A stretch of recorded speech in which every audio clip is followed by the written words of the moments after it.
Hola, colegas, comunidad académica, miércoles 27, 2024. Continúo entonces con la capacitación recibida el mes pasado por una cohorte de interrogatorio y contrainterrogatorios con 5 profesores expertos en el tema. En esta ocasión sigo con el doctor Andrés Felipe Jaramillo, también youtuber. Y van a escuchar en estos 30 minuticos máximo todo el tema sobre las recomendaciones en tanto al contraexamen, el interrogatorio. Entonces miremos qué es lo que recomienda el doctor Andrés Felipe Jaramillo. Y ahí me van dando la oportunidad de pronto de hacer alguna acotación al respecto. Pero nada más práctico que estos cursos.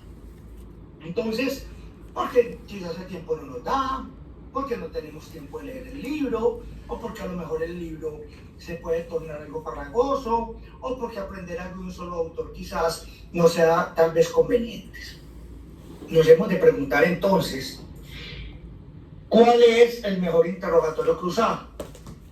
Porque es que de los 4 turnos para interrogar, vienen como una especie de reglas. Todo parece indicar que el directo y el redirecto se forjan de la misma manera.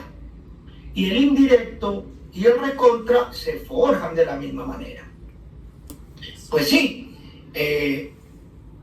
aquí vienen grandes tratadistas que insinúan, sugieren, proponen que el directo debe ser pausado, que el directo tiene que ser cronológico, que el directo debe ser, al menos al juez, acreditando al testigo.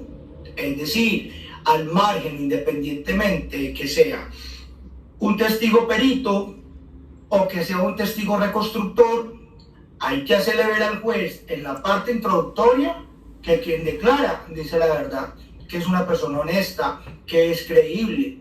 Si de alguna manera le tenemos que hacer ver que es una persona que va a misa, que le tiene temor a Dios, que es una persona que es un muy buen padre cabeza de familia, un buen padre de familia, que es una persona de muy buenas costumbres éticas, morales, sociales, el juez se va a inclinar por pensar, esta persona no tendría razones como para faltar a la verdad, ¿cierto? Entonces, y mire que no es un científico, no es un médico, no es un psiquiatra, pero lo estamos ¿qué? Acreditando, y se hace necesario. Quien creyera que es muy distinto a sentar bases, valga la aclaración, porque sentar bases hay varias formas, especialmente cuando vamos a hacer el derecho a la confrontación o cuando vamos a hacer el derecho a la autenticación. Autenticación eventualmente ¿de qué? De documentos. Pero digamos entonces que a mí me parecen buenas guías seguir lo que grandes juristas, especialmente grandes litigantes, pueden sugerir con relación a las formas en cómo se tienen que agotar estos turnos para interrogar o contrainterrogar. Pero yo soy un firme convencido que al margen de ello, yo pienso que el mejor interrogatorio es aquel que al margen, ojo, no siendo desleales o siendo atentando contra los principios de objetividad o en fin, eso es lograr del testigo la obtención de la respuesta. ¿Por qué? Porque la dinámica normal de un interrogatorio cruzado parte de la siguiente dinámica. Hay un emisor, hay un receptor. Pónganme atención. Emisor, receptor. Este codifica y este decodifica.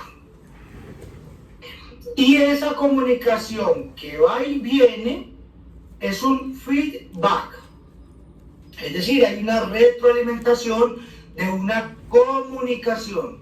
Pero esa comunicación entre los que se comunican, interrogador, interrogado o interrogador y testigo, tiene que ser tan diáfana y fluida que el juez la entienda y que al juez le sea útil o que al juez le sirva, de acuerdo a mi estrategia.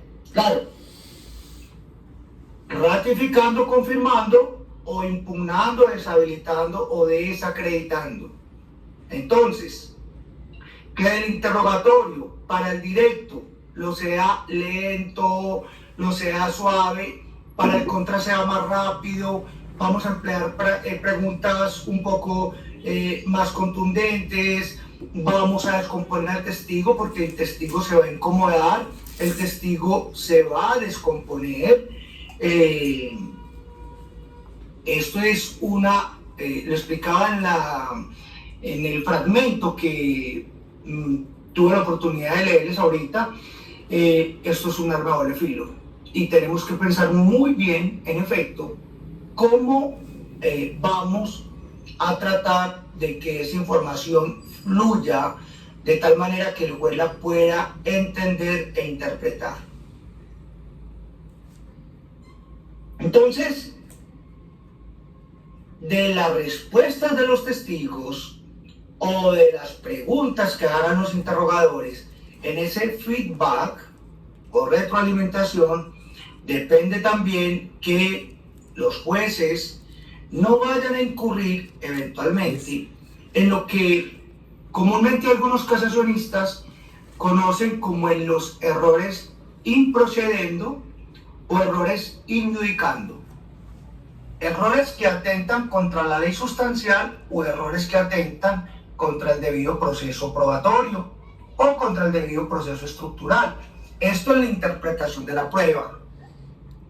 Eventualmente, falsos juicios de convicción, porque violan las reglas de la experiencia, las reglas de la sana crítica, las reglas del sentido común, las reglas de la lógica, o porque se pueden violar por falsos juicios de existencia, de identidad, por omisión, por suposición, o por falsos juicios de identidad, por cercenamiento, por extensión o por tergiversación, o pueden incurrir en falsos juicios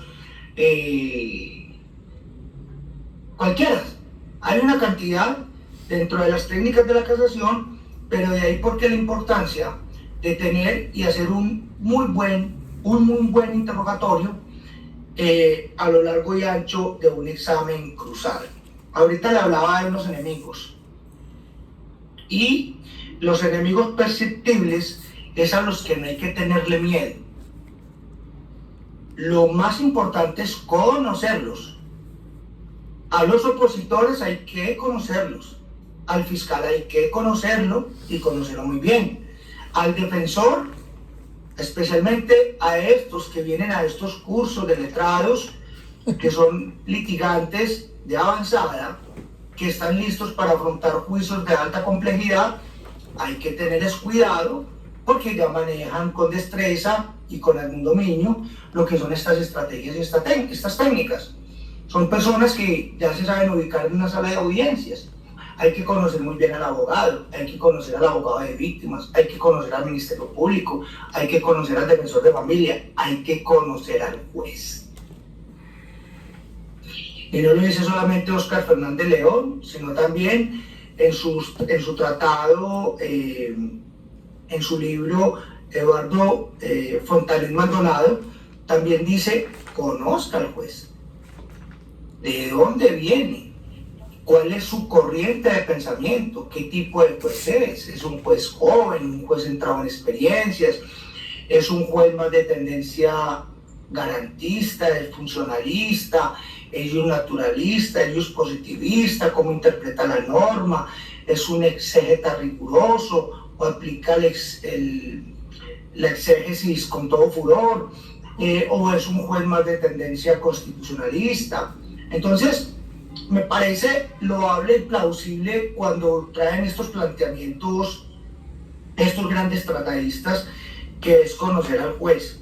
Pero ¿saben algo, estimados colegas? Que si el juez puede estar o no de acuerdo con mi caso, con mi posición, o muchas veces hay sesgos, y en un momento dado empezamos a decir, hombre, el comportamiento del juez me parece supremamente extraño, o yo veo cómo se comporta con esta persona, o en fin, o las objeciones prosperan, o las objeciones no prosperan, las interpelaciones sí o no, y uno se preocupa. Pero hay un enemigo que es invisible, que es ¿cuál? Uno mismo. El conocimiento de mí mismo. Nos hemos cuestionado, nos hemos revisado, y ¿sabe cuándo, en definitiva, sabemos que hay veces no estamos seguros de ir a un juicio, o nos sentimos mal, o nos sentimos incómodos, o aplazamos la audiencia, o no me siento seguro, o no soy capaz, o le digo a un compañero, ven y acompáñame de apoyo, o finalmente le sustituyo? Pero eso es más que inseguridad, no es más que otra cosa. Entonces, aquí la clave del éxito estriba en 3 puntos basilares, muy puntuales, esenciales. Es cuestión de ponerlos en práctica. Se acordarán de mí que es infalible. ¿Y qué es? Muy simple. 1. Conozca la audiencia para la que va. Muy importante, ¿cuál es el objeto de esa diligencia? De esa audiencia. Identifique los testigos. Entonces, ustedes ubican e identifican los testigos. Porque los testigos se clasifican de manera objetiva o de manera subjetiva. Ahorita los voy a mencionar. Simplemente los voy a mencionar porque ya he hablado mucho de esto. En la primera corte los definimos y los hablamos. Puede que aquí en esta oportunidad exista gente nueva a esta segunda corte. Voy a tratar de, si el tiempo me lo permite, de hablar cómo es el análisis de los testigos revisados de manera objetiva y revisados de manera subjetiva.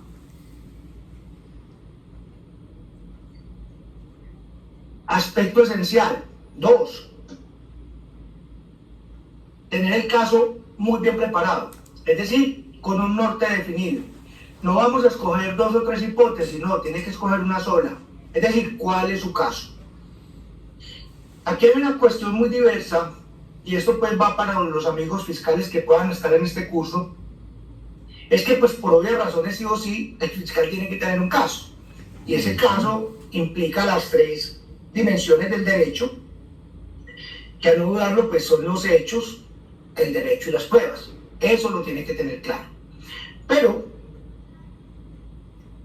para la defensa puede que no tengamos caso, pero que queramos trabajar con la duda. Puede estar tan confiado un abogado de simplemente decir, no hay forma de que se logre acreditar que el acusado estaba en el lugar de los hechos. Imposible.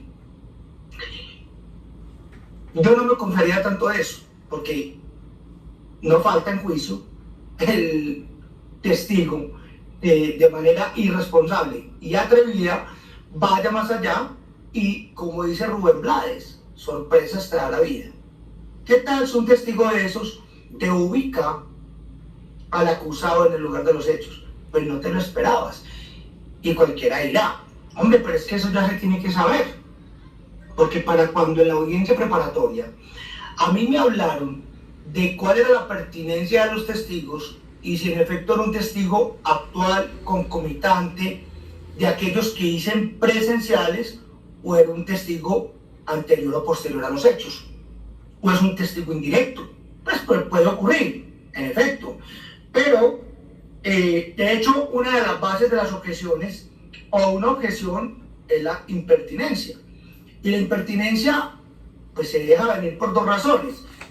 No fueron las razones por las cuales el testigo fue llamado, como ponerlo a declarar por interpuesta persona. No se mencionó como un testigo de referencia, ni se mencionó como un testigo de oídas. Y resulta hablando de otra persona en juicio. Objeción impertinente.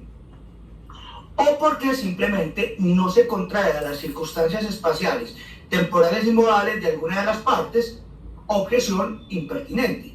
Y es impertinente porque no son hechos de la acusación o no son hechos de las hipótesis alternativas que trae quien en la causa se legitima por pasiva.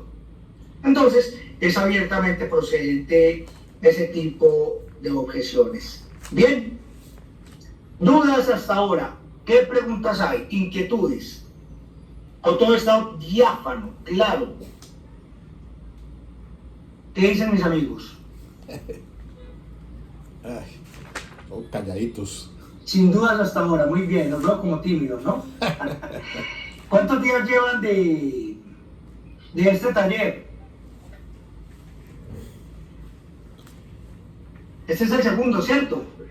Dos, sí señor, dos. Ayer. Dos con el de hoy. Ah, bueno, ¿y cómo les ha ido? ¿Con quién empezaron? Con el docente Andrés Artiaga. Ah, excelente, profesor, muy bueno. Entonces espero que lo hayan disfrutado y aprovechado mucho. No voy a tratar quizás de... Voy a tocar unos temas y en especial para que entremos un poquito ya más en materia en lo que en efecto podemos plantear y cuáles son las herramientas que podemos utilizar para defender los interrogatorios. Porque si quiere que les confiese, y lo había dicho, el mejor interrogatorio no es el que se aprende en los libros de acá de memoria. Porque para mí es muy fácil decir, en el directo haga preguntas abiertas, en el contrainterrogatorio haga preguntas afirmativas, imprímale celería al contra, imprímale freno al directo. No. Son sugerencias válidas, me parecen loables. Ya lo he dicho. El mejor contra es el que obtiene las respuestas que usted necesita para su caso y él vuelve a escuchar. Pero mis preguntas tengo que defenderlas. Mis respuestas tengo que defenderlas. Tengo que defender las respuestas de mis testigos, ¿cierto? Y hay unas herramientas válidas, pero que si usamos de manera desproporcionada, al juez le puede llevar un mensaje negativo y es lo que no queremos. Porque aquí en todo momento, sí o sí, tenemos que obrar con firmeza, con certeza, con seguridad. Y esa seguridad la tengo que tener yo y transmitírsela ¿a quién? Al testigo. Y es más, al testigo hay que felicitarlo. Aún así se equivoque. Y entonces, no falta que la embarre. No podemos fruncir el ceño, como decir, en un examen oral, a un grupo de estudiantes en la universidad, bueno, uno puede poner en duda la respuesta de uno y dice, ¿tú qué me estás diciendo? Ni tampoco podemos hacer esto. No lo haga. ¿Por qué? Ya le están mandando un mensaje negativo al juez. Es preferible que le digas, perfecto, muy bien, hasta ahí, ven, pasemos a otro tema. ¿Por qué? Porque pareciera, sin ser muy evidente, de que algo mal pasó, pero tú lo puedes enmendar. Porque hay situaciones, ejemplo, puede ocurrir que un testigo de una respuesta errada, hay formas de enderezarlo. Una de las mejores maneras es ubicarlo con sus declaraciones anteriores. Cantidad de documentos, ojo, pero vaya a decir, de documentos declarativos, no cualquier documento. No lo voy a poder poner de frente con una noticia. Hombre, si los hechos ocurrieron el día de una final de fútbol, yo no le puedo colocar un pedazo de una noticia, un periódico, para decirle, ven, recuerda qué fecha fue esta. No, siempre y cuando sea una declaración. O hacerlo a través de preguntas. Ojo, pero las tiene que lograr en el turno del interrogatorio que esté haciendo. Si está dentro del directo, en el directo. Si está dentro del contra o si no está en el redirecto y si no en el recontrainterrogatorio. ¿Y por qué es recomendable hacerlo dentro de esa oportunidad? Porque si sales dentro de tu turno de preguntas y si tú ya no estás en el contra y tratas de volver a tocar el tema en el recontrainterrogatorio, te van a objetar la pregunta y no vas a poder lograrlo. Ejemplo, si en el contra quieres ubicar a un testigo con relación a una fecha y tienes claro, el testigo tienes claro que esa fecha es importante para tu caso, y el testigo dice otra fecha distinta, no espere para el recontrainterrogatorio, porque se puede explicar o se puede decir tema superado, objeción, o repetitiva, objeción, y es una objeción que a tu contraparte las probabilidades de que le prosperen son muy altas. Entonces, ¿para qué correr esos riesgos? Claro que hay respuestas relativamente dañinas, respuestas perjudiciales, hay respuestas nefastas que no te esperas, como la más nefasta. A ver, vamos a poner el ejemplo para el fiscal. ¿Qué mejor testigo que un testigo presencial, directo? Imagínate tú que venga como respuesta, no, yo no recuerdo haber estado ahí. Pues a ver, la verdad yo no me pude haber percatado de lo que pasó porque ni vi ni escuché. Estaba dormido. ¡Wow! Eso es catastrófico.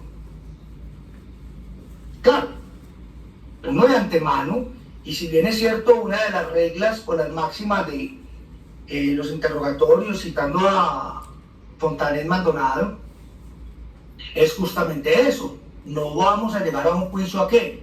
A improvisar. De antemano tenemos que saber, valga la redundancia y me excusan, ¿qué va a ir a decir el testigo?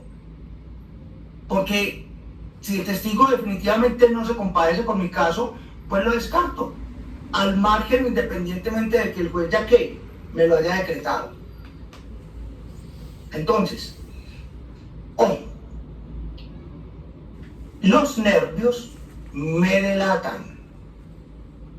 Si estoy inseguro, si hago gestos, si hago pausas muy largas, si estoy consultando, es válido llevar notas, listo. ¿Por qué? Porque los interrogatorios se preparan con base en temas.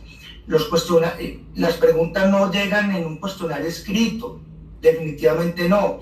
Si el juez me ve muy aferrado a una hoja de papel, dice, esta persona es insegura, esta persona no vino preparada, esta persona no me inspira confianza o no le doy crédito.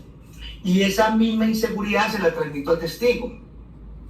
Entonces, es muy importante manejar el repentinismo, las cuestiones muy repentinas y saber sortear situaciones, cómo me salgo de ellas, porque los factores de distracción y lo que me puede sacar a mí de un momento de mucha concentración cuando estoy haciendo esfuerzos inconmensurables para tratar de hilar delgado un interrogatorio, es justamente esos factores endógenos y también exógenos, porque es que mi memoria también puede fallar, y ya lo expliqué. Yo mismo soy un enemigo, un enemigo invisible, pero escuchar de mi contraparte cualquiera de las oposiciones que existe dentro de la actividad procesal penal, como ya lo expliqué, interpelaciones en los alegatos de apertura o cierre, objeciones a las preguntas, objeciones a las respuestas, o una réplica que es para defender una pregunta o una respuesta, descompone, desencaja, te saca de casillas. Entonces, contra eso tenemos que estar preparados y saber sortear la situación.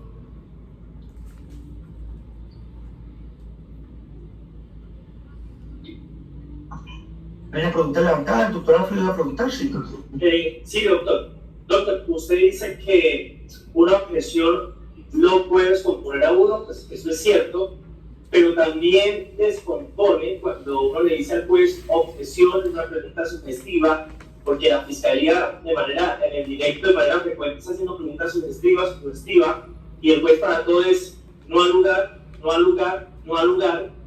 Entonces, ¿qué es lo que normalmente pasa? Es como si los jueces no supieran las técnicas y el mismo fiscal pregunta, ¿y había un carro en el lugar? Y no dice objeción, su señoría, no al lugar. Entonces, contesta el testigo, le dice el señor juez, doctor, ese punto clave cuando el juez no sabe, porque son muchos jueces los que no saben las técnicas ¿qué es lo más que se puede hacer? O sea, uno solicitar la nulidad sobre esa pregunta, no sé, para decirle al juez, señor juez, usted realmente está muy equivocado en esto, porque es que el juez puede... Esa pregunta del doctor Alfredo Germain, vayan al video anterior, en la cual es que subí esta mañana, ya está en el aire allí, sobre impugnación de credibilidad de testigos de cargo y de descargo. Allí pues pueden ver el video también, en el que otro que subí sobre que el daño que le hace al acusado cuando es un juez intervencionista, protagonista, porque allí es justamente esa pregunta se la responde el doctor Andrés, como aparecen en las anteriores sesiones. Voy a cerrar aquí entonces solamente un resumen en estos 30 minuticos que dije para lo siguiente, y con mi experiencia también del caso que acabo de llevar de juicio, el juicio por feminicidio agravado atentado. Bueno, para extraer aquí cosas importantes del doctor Andrés: acreditar bien al testigo para que el juez lo perciba creíble. Eso es fundamental. Eso es fundamental porque en el caso mío yo llevé 2 policiales que no los llevó la fiscalía, que eran de imperativo que los hubiera llevado. Y pues todavía me pregunto por qué razón la fiscalía no los llevó. Y ahora concluyo pues de que yo los presenté en el juicio como mis testigos. Claro, no le convenía la teoría del caso del fiscal. Esa es la sencilla razón, porque los 2 policiales jamás dijeron nada en relación con las heridas que tenía la señora en ese forcejeo con su pareja, mientras que sí dijeron que el que estaba herido era el señor, y por eso entonces lo llevaron a la estación y después lo dejaron para que se fuera por sus medios hasta su EPS. La señora, por lo tanto, se fue también a su EPS a hacerse entender una herida que tenía en un dedo. Entonces, yo acredité a los policiales, les dije la pregunta: ¿ustedes han sido investigados disciplinaria o penalmente por delito por falso testimonio? No. O sea, yo los acredité, su experiencia, cómo usted cuánto lleva a la policía, etcétera. El fiscal empezó, claro, a atacármelos yo hice el directo y él hizo el contrainterrogatorio. Y entonces, porque ¿cómo actúan ustedes siempre en estos casos? Se las preguntas así, a descalificar el personal uniformado, pero por lo menos se percibieron creíbles. Sin embargo, el Ministerio Público en el alegato pasado dijo no, que compulse copias contra los policiales. Hombre, los policiales dijeron lo que ellos pudieron observar. Por esas razones que no les sirvió al fiscal, y no los entrevistó y no los llevó, porque ellos atendieron el caso de riña. Entonces es importante acreditar al testigo. Claro, yo llevé al trabajador social también, ese es el que estaba de turno en la clínica esa noche y que atendió y que hizo pues la ruta para el protocolo, para que lo aconsejó a que colocara una denuncia por violencia intrafamiliar, y explica allí. Y entonces ese testigo fue tan importante, tan creíble, porque pues, por su trabajo, por lo que atiende, también casos de violencia intrafamiliar, el tema pues de que atiende por agresiones sexuales, atiende, todas esas cosas, y él, su profesión, cuánto tiempo lleva, lo fue explicando. Y el fiscal pues también trató del fiscal en el contrainterrogatorio. La judicatura incluso también me puso palos en la rueda allí, porque él estaba refiriéndose a algunos temas allí de que por qué razón había llegado el señor a atenderlo, y dijo que había sido atacado con un cuchillo por su pareja. Pero la judicatura dijo no, es que no es testigo de referencia, y empezó por ahí ni siquiera fue el fiscal, la juez fue la que interpeló, pero el plan B. No me dejé minimizar, sino que llegué y dije, bueno, listo, entonces usted qué fue lo que consignó en una historia clínica, porque yo le había descubierto la historia clínica al al fiscal. Esa historia clínica, entonces allí se coloca a él, pues obviamente porque atendió a la señora, al señor. Al siguiente día él revisó la historia clínica, porque también me atacaron en el tema de por qué decía, iba a hablar sobre una herida si él no era médico. No, si usted tuvo que, él le contestó hasta el fiscal en el contrainterrogatorio que le hizo el fiscal. Entonces le dijo, no, es que yo para poder hacer esta ruta del protocolo, pues tengo que mirar la historia clínica. Y si miro la historia clínica, pues de hecho de Contera, me doy cuenta de que él fue atendido por una herida con arma cortopunzante. Pero el fiscal y hasta la judicatura también ahí. Entonces, uno debe defender las preguntas y respuestas. Claro, eso también eso que dice el doctor es muy cierto. Si usted hace un interrogatorio directo, diga cómo, cuándo y dónde, y mire lo que dice, es pausado, ¿no? Usted lo va llevando el testigo va hablando, va contestando. Usted tiene que defender eso cuando llegue el turno del fiscal para hacer el contrainterrogatorio.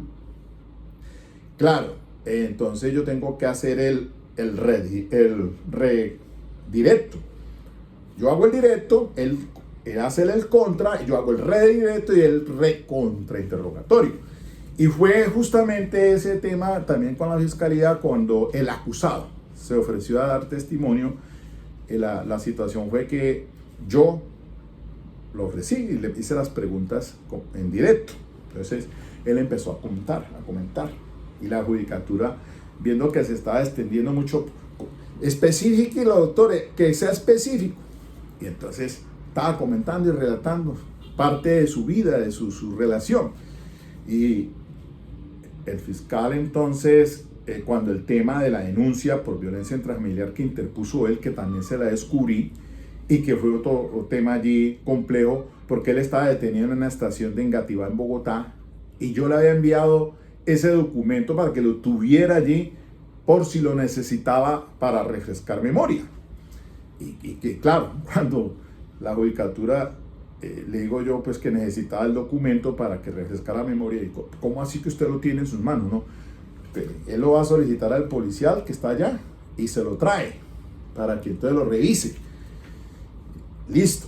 Y entonces en el contrainterrogatorio el fiscal dijo, pero usted perdió interés en esa denuncia. Le digo, objeción, es una pregunta capciosa. Él no había perdido interés por la denuncia, él se fue para Bogotá. Después de esos hechos, unos días después, cogió camino hacia Bogotá, puso la denuncia por violencia intrafamiliar y se fue para Bogotá. La denuncia de la señora siguió andando, que puso el hijo, no ella, el hijo. Y es más, la señora unos días después se fue por voluntad propia a Bogotá a convivir con él. Sorpresa también eso en el juicio.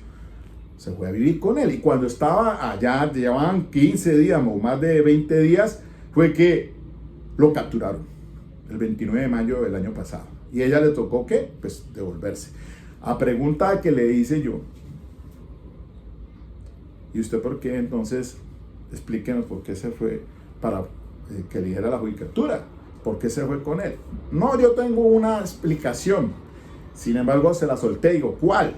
No, que me fui con él esperando que lo capturaran. Dije, interesante. Vea pues. Y entonces, es que yo no lo he subido acá, obviamente por respeto a la dignidad de la persona, la víctima, pero eso pasó.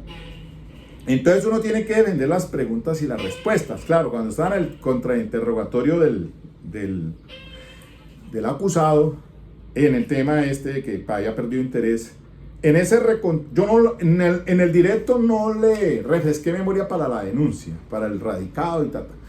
Cuando le hace en el contrainterrogatorio que había perdido interés de la denuncia, entonces me tocó en el redirecto, venga para acá.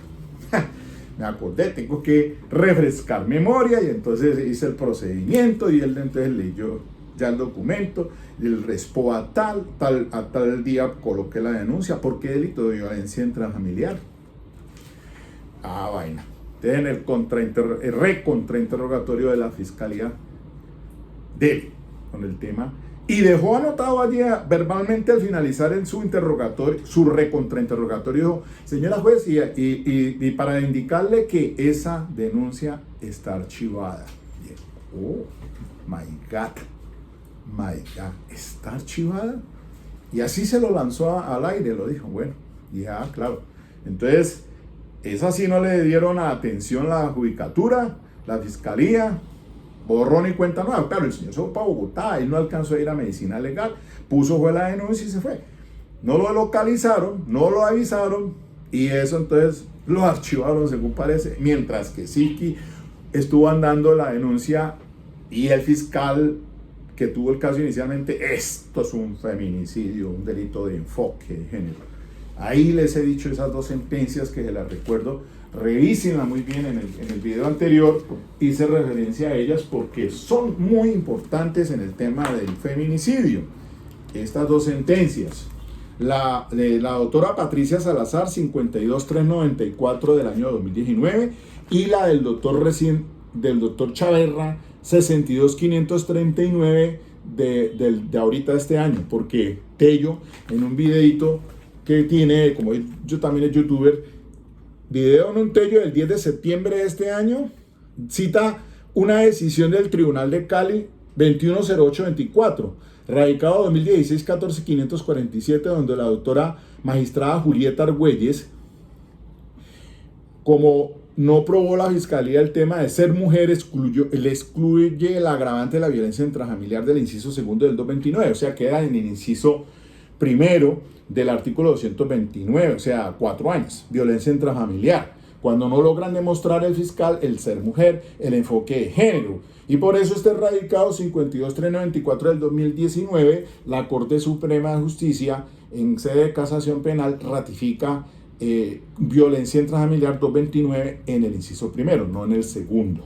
El caso del señor que lastimó a su pareja.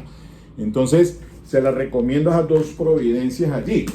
Entonces, uno tiene que defender las preguntas y sus respuestas. Claro que sí. Usted tiene que hacer y tiene que estar preparado full para a sostener ese testigo. Para evitar sentar bases, para refrescar memoria, prepare bien al testigo. Claro, eso también es fundamental. A mí me tocó, claro, porque es que el policial se sentó.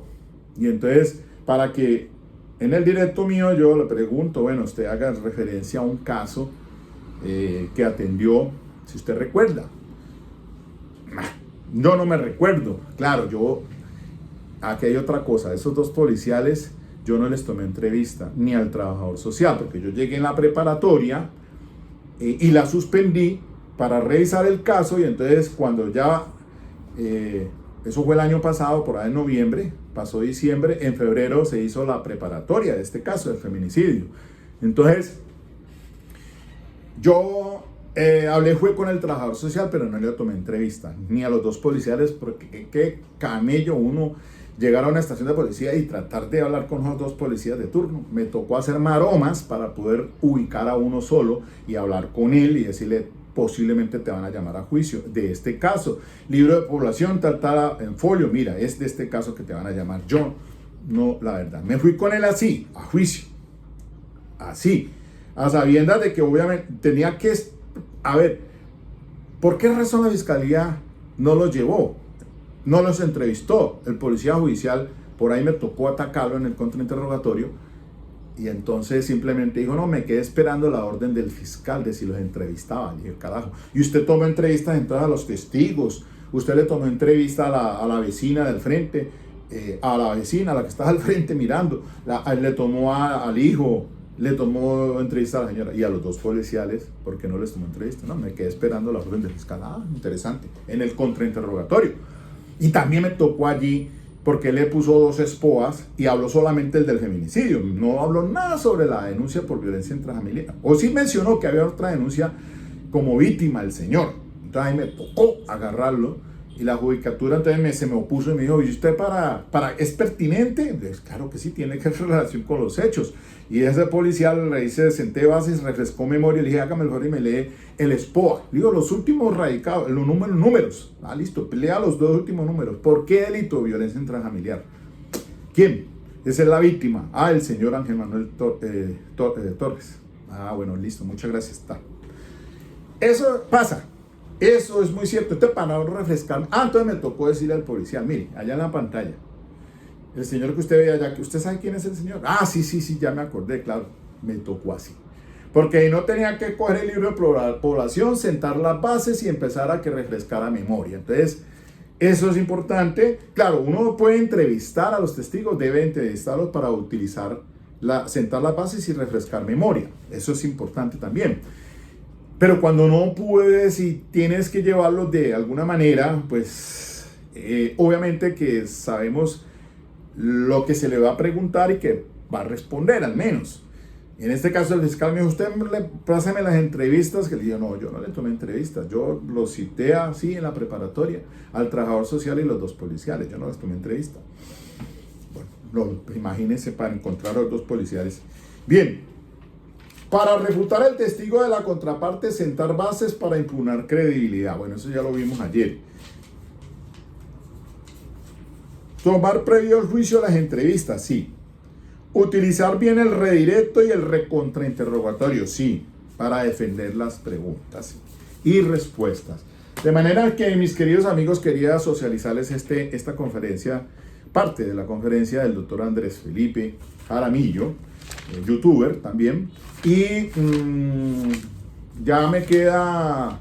Creo que empiezo a revisar, estoy acá mirando vía online, pues que me mandaron el link de esta capacitación.